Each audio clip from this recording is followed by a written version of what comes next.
High বন্ধুরা, আমি আজকে আরেকটি রেসিপি নিয়ে চলে এলাম। ফার্স্ট একটা প্যান বসিয়ে দিচ্ছি, দিয়ে 1 চামচ ঘি দিয়ে দিলাম, দিয়ে চীনা বাদাম, কাজু, কিশমিশ হালকা করে ফ্রাই করে তুলে নেব। নিয়ে 1 প্যাকেট বড় দুধ, 2টো এলাচ, পাউডার দুধ, তেজপাতা, পরিমাণ মতন চিনি দিয়ে আমি ওটাকে সুন্দর করে ফুটিয়ে গাঢ় করে মালাই তৈরি করে নেব।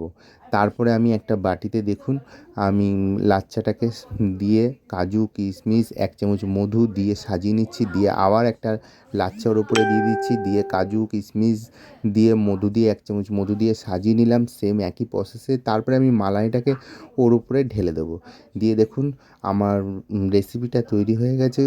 যেমন দেখতে সুন্দর হয়েছে তেমন খেতেও সুন্দর হয়েছে। রোজার মাস চলছে, আপনারা সবাই এইভাবে ট্রাই করে দেখতে পারেন, দারুণ লাগে খেতে। এইভাবে আমার পাশে থাকবেন, অনেক অনেক লাইক করবেন, শেয়ার করবেন, কমেন্ট করবেন।